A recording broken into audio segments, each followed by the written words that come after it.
Hello, my name is Mrs. Kelter, and I am one of the counselors at Century Academy. Today, we're going to be talking about stress and creating a stress management plan. We're also going to talk about this next week as well. So we'll get about halfway and then resume next week with more information on stress and creating our stress management plan. But first, let's check in and see how all of you are feeling. Are you feeling more like the dog in number 1 today? Are you feeling like the dog in number 3? Do you feel like the Chihuahua in number 4? Or a little bit more like the pug in number 6? Just take a moment and pick out the dog that best represents how you're feeling today. So as I said, we're going to talk about what is stress, causes and symptoms of stress, coping strategies, and then next week we'll be spending a little bit more time talking about how to build your own stress management plan. So stress can be anything that puts high demands on you. Pressure or stress itself isn't necessarily a bad thing. In small doses, it can help you perform under pressure and actually motivate you to do your best. Stress can come from positive or negative events. Usually we associate stress with negative things, but it can be positive things too. You might be dating somebody new and there might be some excitement and stress over whether that person likes you or not, or things like that. Stress can also be self-generated with excessive worry. So sometimes we are our worst enemies and we can worry about things that aren't even there. And with our negative self-thoughts, we sometimes convince ourselves of all sorts of things. What causes stress in one person may not concern others. And some even thrive on the excitement and challenge of a high stress lifestyle or career. Sometimes we're better able to handle the stress in our lives depending on our attitude and how we're able to deal with our emotions and how strong our support network is at the time. When pressures exceed our ability to cope, that's when problems start. And stress sometimes can sneak up on us because sometimes you just keep going, and you don't even realize how much stress you're carrying around. And sometimes we don't even realize it until we completely fall apart. Sometimes stress becomes our new normal, where we just become used to a pretty high level of stress that we're dealing with. But too much stress can be harmful and can take its toll on our mind, our body, our behavior, and our relationships. So let's talk about causes of stress. School is certainly a cause of stress. At Century, it's very demanding in terms of you having to be much more responsible. You have to manage your time. You have to figure out what subjects you're going to work on each day. So there's a lot of responsibility in your lap and a lot of pressure to stay on pace. It can be very easy to fall behind, and then that becomes stressful trying to catch up as well. So school can definitely be a source of stress in earning the grades that you want. As we become teenagers, it's not uncommon to have conflicts with our parents or our siblings, and that can certainly be a source of stress. Or sometimes there's just conflict in the household, which can be very stressful, whether it's our parents fighting or other siblings. Just conflict in general can cause a lot of stress.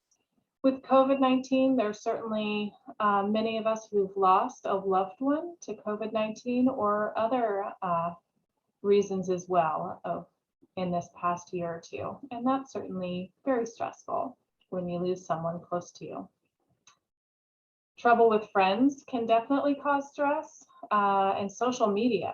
Depending on what's being posted, all sorts of things that can be extremely stressful. And then again, we can sometimes cause a lot of stress for ourselves just with our own worry, negative self-talk, or some of us are striving to do exceptional in everything that we do, and that can put a lot of stress and pressure on us. Let's talk about the symptoms of stress. For many of us, it shows up with aches and pains. We all experience stress differently, so what happens for one person may not happen for another. Many people may have stomach issues and just feeling nauseous or just things don't sit well. Some of us become more emotional, so we might be more likely to cry or more likely to lash out and get angry, more irritable. Some of us might have chest pain or rapid heartbeat and just feel it there. Some of us might, when we're feeling stressed, eat a little bit more, sleep a little bit more, or actually not be hungry at all and can sleep at all. And then when we're feeling stressed, for some of us, we tend to procrastinate and put off our responsibilities. And I think that happens to a number of students here where they just want to avoid the schoolwork. They're just so consumed with what's going on that it's hard for them to focus. And then others may deal with their stress by isolating themselves and just not wanting to be around anyone. So we all experience stress in different ways, and it shows up in our bodies in different ways. So I'd like you to think about, how do you experience stress? Are you the type that gets stomach aches and headaches? Are you more emotional, more irritable? What are the signs of stress for you? All right, in terms of dealing with stress, typically when we're under a lot of stress, we don't feel good. We feel pretty much awful. And we have choices. You can have positive coping strategies, which are likely to help you feel better for a longer period of time. And then we do have negative coping strategies that may make you feel better in the short term, but then you have to deal with the negative consequences of the negative coping strategies. So let's look a little bit closer at some of these positive and negative coping strategies. So some of the positive coping strategies certainly include talking to someone. For a lot of us, it helps to talk to a friend, talk to a parent, talk to a counselor. It helps to get it off our chest so that we're not just dealing with it ourselves. For a lot of students, just drawing. And we've actually found lately that coloring books can be very therapeutic. So it's something that we often associate with only little kids coloring, but it can be so relaxing and can get your mind off of things.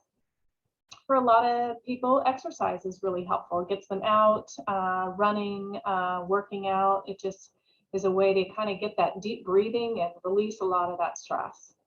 Asking for help, whether it's a parent or a counselor, or teacher, when you can ask for help and let people know, there's often lots of solutions to be able to help that you may not be aware of. Some people like to read or journal. That can be very therapeutic. Taking the slow, rhythmic, deep breaths can be helpful. It's important to get enough sleep and eat healthy. Other people like to chill and listen to music or go for a long drive, watch TV, while others, it just helps reduce stress by cleaning and organizing and getting everything done. So those are just some different things in terms of coping strategies. Other kids have a dog or a cat that can be very therapeutic and helpful. In terms of some negative coping strategies, certainly the drugs and alcohol. Sometimes we get irritable and we might lash out and fight with friends and family, which can have its negative effects as well. Cutting or self-harm, definitely negative coping strategies. Skipping school, falling behind is going to have negative consequences as well. So in terms of the positive and negative coping strategies, I want you to think about what are some of your coping strategies? And let's think about this. So as we finish up for today, I want you to think about what are your positive coping strategies when you're feeling stressed and you start to notice that, whether it's stomach aches, headaches, emotional, irritable, what helps you feel better? Do you like to listen to music? Do you like to take a long shower? Do you like to play video games? What sort of things can you do that's going to help you get a little bit of a reprieve and help you feel a little bit better? We want to build your toolbox. We want to do some things that are going to help you manage your stress. And next week, we'll be focusing a little bit more on your stress management plan. So today, think about what is it how do you know when you're feeling stressed? How does it show itself in your body? And what are some of your coping strategies? And our goal is to build on that and give you the tools and resources to be able to manage your stress and feel better. All right, thanks so much for joining me, and I'll see you next time.